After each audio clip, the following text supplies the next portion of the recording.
नमस्कार शिक्षक साथियों, जैसा कि आप यहाँ पर देख पा रहे हैं, जिला शिक्षा पदाधिकारी कार्यालय पूर्णिया की स्थापना शाखा की तरफ से बीपीएससी टीआरई फर्स्ट और टीआरई 2 में कार्यरत जितने भी अदर स्टेट के शिक्षक हैं, आप लोग का जो पात्रता का सर्टिफिकेट है वो यहाँ पर आपके जमा करने को लेकर जो है आपके बोले गए हैं। यहाँ पर आपका दिया गया सभी कोटि का विद्यालय यानी किसी भी कोटि का यहाँ पर आपका विद्यालय है, जो आपके विद्यालय के जो आपके प्रधानाध्यापक होंगे या फिर जो आपके प्रभारी प्रधानाध्यापक होंगे, उनको यहाँ पर जो आपके डॉक्यूमेंट्स है वो यहाँ पर आपका जमा करने के बाद जो भी यहाँ पर आपका कार्यालय होगा उसमें यहाँ पर आपके उपलब्ध कराने की जो जिम्मेदारी है वो यहाँ पर आपके जो है वो दी गई। डेट आप यहाँ पर देख सकते हैं, अभी को ये आपका कार्यालय आदेश जो है वो जारी किया गया है। आज है आपका 1 जून 2024। यहाँ पर आपका दोनों को लेकर बोला गया है, यानी कि आप बीपीएससी टीआरई फर्स्ट या फिर आप यहाँ पर टीआरई 2 में हो। यहाँ पर आपका बोला गया बिहार राज्य के बाहर के निवासी यानी आप यहाँ पर अदर स्टेट के जो शिक्षक हैं उनका यहाँ पर जो आपका पात्रता का प्रमाण पत्र है, चाहे आपका सी-टेट हो या फिर यहाँ पर आपका बी-टेट हो या फिर एस-टी-टी या फिर जो आपका दक्षता प्रमाण पत्र है वो यहाँ पर आपके जमा करने यानी उपलब्ध कराने को लेकर आपके दिए गए हैं। अब यहाँ पर देखिएगा, अभी तक जो आप लोग का समस्या बेसिकली हो रहा था वो यहाँ पर आपके सी-टेट का जो आपका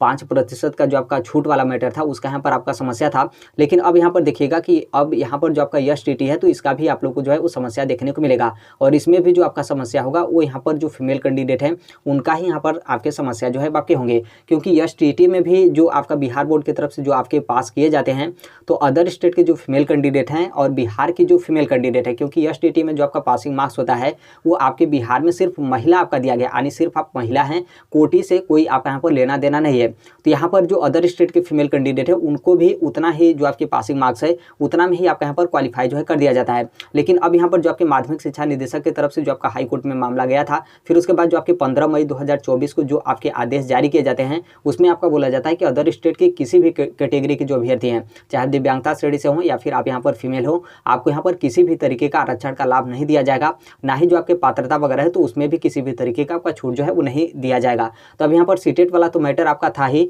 अब यहाँ पर एस-टी-टी का भी मैटर आपको जो है वो देखने को मिलेगा। अब आगे देखिए इस मैटर को लेकर क्या आपका किस तरीके से आपके दिशा निर्देश हो या फिर किस तरीके से जो आपके नोटिस वगैरह हैं वो यहाँ पर आपके जो है वो जारी किए जाते हैं। यहाँ पर आपके डॉक्यूमेंट्स को लेकर है, और इसमें जो आपके माध्यमिक शिक्षा निदेशक की तरफ से जो आपके आदेश जारी किए गए थे जिसमें अदर स्टेट के अभ्यर्थियों का आरक्षण नहीं दिया जाएगा, तो उसको यहाँ पर आपके प्रसंग के रूप में आपके यहाँ पर मेंशन जो है किए गए हैं। यहाँ पर जो आप लोग का डॉक्यूमेंट्स होगा,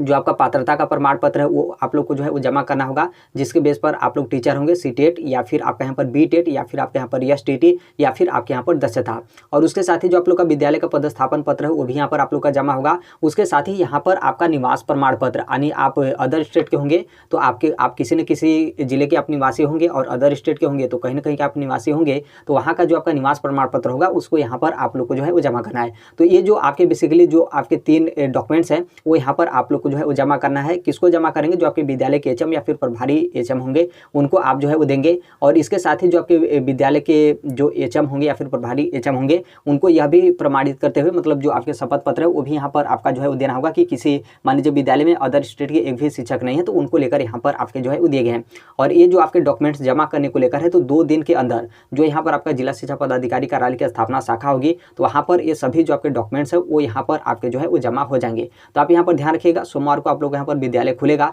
तो आप सभी लोग अपना जो डॉक्यूमेंट्स होगा आप लोग अपने विद्यालय के एचएम को जो है वो दे दीजिएगा, और आपके विद्यालय के एचएम जो आपका यहाँ पर जिला शिक्षा पदाधिकारी कार्यालय की स्थापना शाखा है वहाँ पर ये जो है वो देंगे। और यहाँ पर देखेंगे तो इसमें बेसिकली आपके 3 लेटर जो हैं, अगले वाले आप लेटर में देखेंगे तो वही जो आपका हाई कोर्ट में मामला गया था तो उसके बारे में इसी में आपका यहाँ पर अटैच जो है किया गया है। अब यहाँ पर ये तो आपका पूर्णिया को लेकर है। अब देखिए कुछ जिले से आपके स्पष्टीकरण मांगे जा रहे हैं तो थोड़ा सा स्पष्टीकरण वाले में समस्या है, लेकिन यदि इस तरीके से जो आपके डॉक्यूमेंट्स है वो यहाँ पर आपके सबमिट कराए जाने को लेकर है तो यहाँ पर उतना आपका दिक्कत नहीं है, क्योंकि इसमें जितने भी अदर स्टेट के शिक्षक हैं सभी शिक्षकों का जो आपका डॉक्यूमेंट्स है वो यहाँ पर आपका सबमिट हो जा रहा है। लेकिन यहाँ पर जब आपका स्पष्टीकरण मांगा जा रहा था तो स्पष्टीकरण वाले में दिक्कत ये था कि जिन कैंडिडेट से स्पष्टीकरण मांगा जाएगा सिर्फ उनको ही यहाँ पर स्पष्टीकरण जो है वो देना होगा। तो अब यहाँ पर देखिए आगे किस तरीके से इस मैटर को लेकर आपके दिशा निर्देश जो है वो जारी किए जाते हैं। बाकी आप लोग अदर स्टेट के होंगे और ये जो भी आपका यहाँ पर डॉक्यूमेंट्स वगैरह है, आप किसी भी वर्ग में शिक्षक होंगे आपके पास पात्रता वाला मैटर होगा ही, क्योंकि आप प्राइमरी में होंगे तो भी आपका सी-टेट होगा या फिर पात्रता होगा, या फिर आप माध्यमिक या फिर उच्च माध्यमिक पे होंगे तो भी आपका यहाँ पर पात्रता आपका जो एस-टी-टी है वो आपका यहाँ पर होगा ही। तो अभी के लिए पूर्णिया जिला का अपडेट है, बाकी जैसे भी अन्य जिला की तरफ से अन्य आपके अपडेट या फिर इन्फॉर्मेशन आते हैं हम इस platform right to education India जो शेयर कर देंगे। और अभी तक इस चैनल को आप सब्सक्राइब नहीं किए होंगे, सब्सक्राइब करते बेल आइकन को प्रेस जरूर कर लीजिएगा।